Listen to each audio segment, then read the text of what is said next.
Halo semuanya, selamat datang kembali di channelku.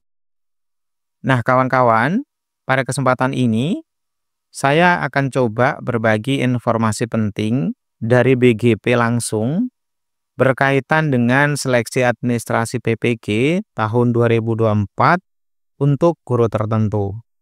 Selain itu, nanti di sini akan membahas yang berkaitan dengan verval ijazah yang masih banyak saja kendalanya. Nah, kira-kira informasinya seperti apa? Yuk kawan-kawan, kita simak saja pada video berikut ini.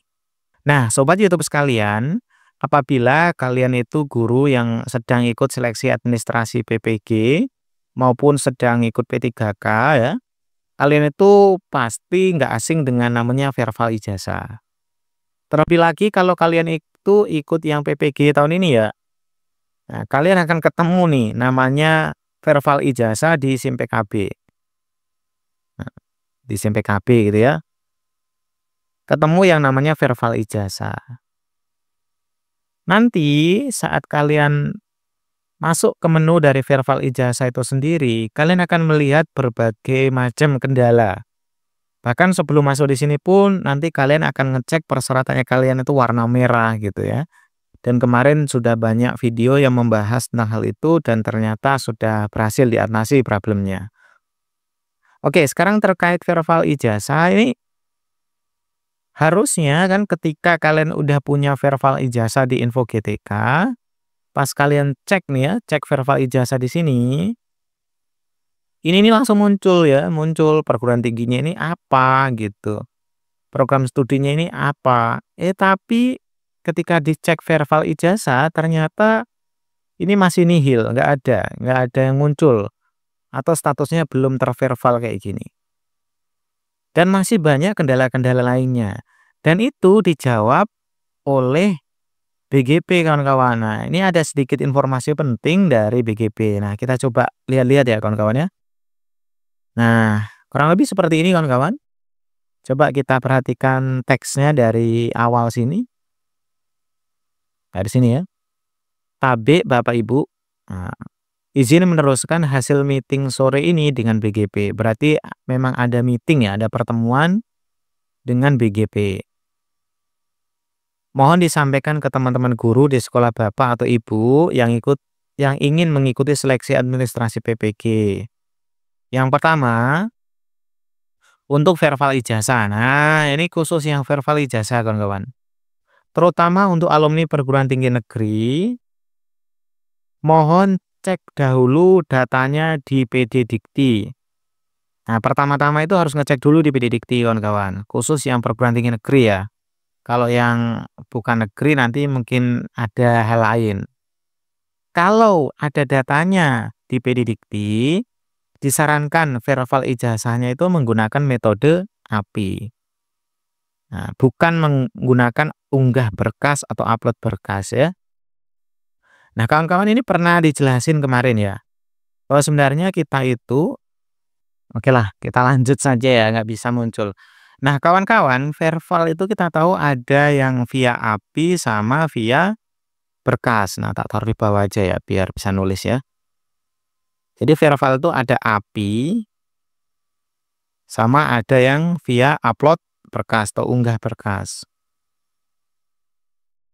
Nah, jadi kalau datanya kita itu ada di Dikti, gitu ya, di Dikti, kan kita ngecek tuh di PD Dikti. Kalau ditemukan atau kedetek ya bahwa ijazahnya kita itu udah tersimpan di sana, nah kita bisa menggunakan API, jangan menggunakan unggah berkas. Karena kalau menggunakan unggah berkas nanti akan ribet lagi anunya cara verifikasinya. Kalau API itu cukup simpel dalam hitungan detik langsung terverifikasi. Nah, ini langsung dari BGP yang menyarankan seperti itu kawan-kawan. Tapi bagi teman-teman yang ternyata itu angkatan lama biasanya ya, atau ibaratnya ijazahnya itu nggak ada di Dikti, ya terpaksa harus unggah berkas vervalnya. Jadi maksudnya kayak gitu kan kawan. Jadi kalau datanya tidak ada di PD Dikti, biasanya itu yang lulusan lama ya, lulusan lama. Ya, saya nggak paham berapa yang lama ini ya nanti dicek aja. Silakan menggunakan metode unggah berkas, kayak gitu. Kemudian, itu yang satu ya, tentang verify ijazah. Intinya kalau datanya ada di Dikti ya pakai via API aja, jangan pakai unggah berkas. Kemudian yang kedua, untuk keaktifan mengajar yang dilihat riwayat terdaftar. Nah, bukan TMT SK pembagian tugas. Nah, untuk saat ini bagi teman-teman yang ada silang-silang merah itu terjawab di sini nih kawan-kawan. Jadi, bagi teman-teman yang bingung loh, TMT saya itu ibaratnya 2015. Misalin ya, kok saya nggak bisa ikut daftar gitu. Nah, yang dilihat bukan TMT dari ini, bukan TMT dari SK pembagian tugas, tapi adalah riwayat terdaftar. Jadi ada riwayat riwayat kedaftar. Nah, riwayat terdaftar di Dapodik. Nah, ini bagi kalian yang misalkan pindah sekolah dari sekolah A ke sekolah B, riwayatnya nanti juga bisa berubah loh kawan-kawan. Be careful. Jadi ada riwayatnya, ada historinya. Nah, misalin kalian itu udah ngajar di SK-nya itu mungkin tahun 2015 tadi ya, ternyata baru dimasukin di Dapodik itu tahun 2022. Ya berarti nanti yang terbaca itu tahun 2022. Jadi kapan kalian datanya itu diinputkan di Dapodik, nah itu yang terbaca. Dan nanti itu juga dicek aktif atau tidak. Kalau lupa nggak dicontreng aktifnya ya ada lagi problem. Makanya harus diinputkan Dapodik terus diaktifin gitu. Jadi meskipun TMT SK pembagian tugasnya tahun 2023, tapi kalau diinputkan di tahun 2024 ya tidak terbaca katanya. Gitu.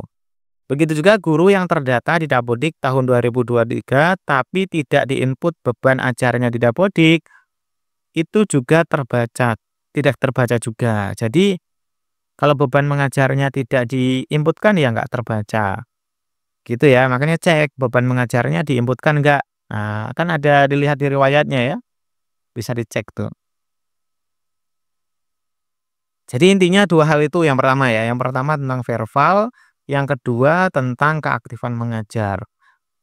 Jadi kalau verbal tadi disarankan pakai API, kalau memang nggak bisa baru upload berkas. Yang kedua, banyak pertanyaan teman-teman, kenapa kok TMT lama tapi nggak bisa ikut daftar ya? Bukan TMT-nya dilihat, yang dilihat itu kapan datanya kalian itu diinputkan di Dapodik dan di set beban mengajarnya. Gitu kan kawan. Kemudian ada tambahan sedikit nih bagian bawah, kita coba cek. Untuk verbal ijazah menggunakan metode API, nah menggunakan metode API ya. Kalau ada datanya belum sesuai, boleh dikonfirmasi data udah sesuai. Misalnya nih, di Dikti kalian tuh diinputkan datanya misalnya namanya yuk cari tahu. Yuk cari tahu. Nah, kan gitu ya misalnya namanya. Terus kita verbal tuh. Sedangkan di ijazah kita itu bukan yuk cari tahu, tapi yuk cari tahu misalin. Yuk cari tahu. Nah, ini kan ada perbedaan. Di sini nggak ada H, di sini ada H. Ada perbedaan sedikit, ya kan? Namanya sedikit berbeda. Nah, katanya selama data yang belum sesuai itu tidak berbeda jauh, nah,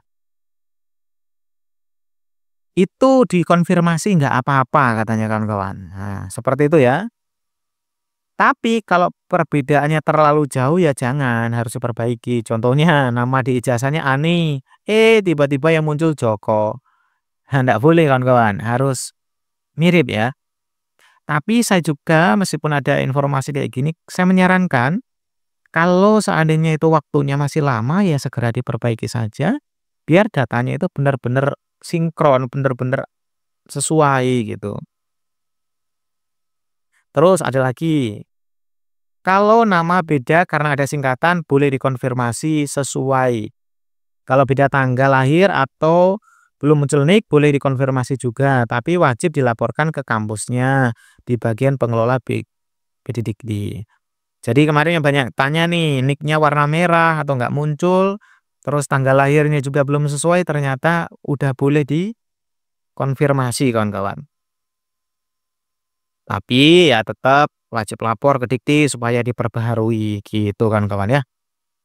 Oke sobat, kira-kira seperti itu informasi kali ini yang berkaitan dengan verval ijazah dan pendaftaran PPG guru tertentu tahun 2024 di SIM PKB. Semoga saja informasi sederhana ini berguna dan bermanfaat buat kita semuanya. Sekian, Assalamualaikum warahmatullahi wabarakatuh.